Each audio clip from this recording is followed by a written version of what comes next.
100 ദിവസം പിന്നിട്ട് കഴിഞ്ഞിരിക്കുന്നു. ആയിരക്കണക്കിന് തലകൾ തന്നെയാണ് ഇതിനോടകം തന്നെ IDF സേന അരിഞ്ഞു വീഴ്ത്തിയത്. ഹമാസ് കേന്ദ്രങ്ങൾ ഓരോന്നായി തിരഞ്ഞു പിടിച്ച് 500-ലധികം കേന്ദ്രങ്ങൾ ഇതിനോടകം തകർത്ത് തരിപ്പണമാക്കി. നിരവധി പ്രമുഖ നേതാക്കളെ കൊലപ്പെടുത്തി. ഇപ്പോഴും അടങ്ങിയിട്ടില്ല.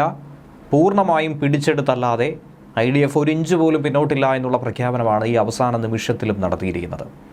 ഇറാനാകട്ടെ ഹൂതികളാകട്ടെ ശക്തമായ ആക്രമണം, ശക്തമായ പ്രതിരോധം ഒരു ഭാഗത്തു നിന്നും ഘടിപ്പിക്കുന്നു. അറബ് രാഷ്ട്രങ്ങൾ വലിയൊരു തോതിലുള്ള പ്രതിഷേധം ഇതിൽ രേഖപ്പെടുത്തുന്നു.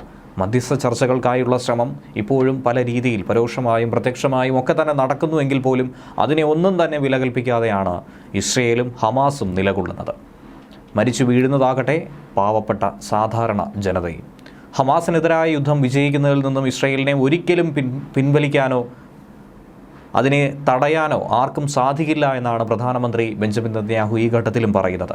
ഹേഗിലെ രാജ്യാന്തര നീതിന്യായ കോടതിക്കോ ഏതെങ്കിലും സായുധ ശക്തിക്കോ തങ്ങളെ തടയാനായി കഴിയില്ല. അങ്ങനെ ഒരു ലക്ഷ്യം ആരുടെയെങ്കിലും മനസ്സിലുണ്ടെങ്കിൽ അത് മാറ്റിവെച്ചോളൂ എന്നുള്ള മുന്നറിയിപ്പാണ് ഈ ഘട്ടത്തിൽ പുറത്തുവിടുന്നത്. ഉറപ്പായും വിജയം തങ്ങൾ തന്നെ സ്വന്തമാക്കും. അതുവരെ യുദ്ധം തുടരേണ്ടതുണ്ട്. അത് ഞങ്ങൾ ചെയ്തിരിക്കുമെന്നുള്ള ഒരു ശക്തമായ സന്ദേശമാണ് ഈ ഘട്ടത്തിൽ നെതന്യാഹു നൽകുന്നത്. യുദ്ധം 100-ാം ദിവസത്തിലേക്ക് കടക്കുന്ന വേളയിലാണ് നെതന്യാഹുവിൻ്റെ ഈ വാക്കുകൾ സോഷ്യൽ മീഡിയ വഴിയും മാധ്യമങ്ങളിലൂടെയും അലയടിച്ച് കേൾക്കുന്നത്. ഒരു കാരണവശാലും ഒരു ഇഞ്ച് പോലും പിന്നോട്ടില്ല എന്നുള്ള പ്രഖ്യാപനം എടുത്തെടുത്ത് ആവർത്തിച്ച് പറയുകയാണ് നെതന്യാഹു. രാജ്യാന്തര നീതിന്യായ കോടതിയിൽ നൽകിയ പരാതിയെയും ഇറാൻ്റെ പിന്തുണയോടെ മധ്യപൂർവേഷ്യയിൽ പ്രവർത്തിക്കുന്ന സായുധ സംഘത്തെയും വിമർശിച്ചുകൊണ്ടാണ് നെതന്യാഹു ഇങ്ങനെ ഒരു പരാമർശം നടത്തിയിരിക്കുന്നത്. കാരണം ഒരു ശക്തികൾക്കും ഇനി തങ്ങളെ പിന്നോട്ടടിക്കാനായി കഴിയില്ല. അങ്ങനെ വേണമായിരുന്നെങ്കിൽ ആദ്യമേ തന്നെ ഹമാസിനോട് ബന്ദികളെ വിട്ടയക്കാനായി ആവശ്യപ്പെടണമായിരുന്നു. ഒരിക്കലും ഇസ്രയേൽ അല്ല ആദ്യം പിന്നോട്ട് വരേണ്ടത്, പകരം ഹമാസ് ആയിരുന്നു തയ്യാറാകേണ്ടത്. ഇസ്രയേലിനെ വേദനിപ്പിച്ചുകൊണ്ട് ആദ്യം 1200-ലധികം സാധാരണ ജനങ്ങളുടെ ജീവൻ എടുത്തുകൊണ്ട് ആക്രമണം തുടങ്ങിവെച്ചത് ഹമാസ് ആയിരുന്നു. പിന്നീട് 250-ലധികം ബന്ദികളെ തട്ടിക്കൊണ്ടുപോയി. അതിൽ പലരും മൃഗീയമായി ക്രൂരമായി കൊല ചെയ്യപ്പെട്ടു. കുറച്ചുപേരെ മധ്യസ്ഥ ചർച്ചകളിലൂടെ വിട്ടയക്കാൻ തയ്യാറായി.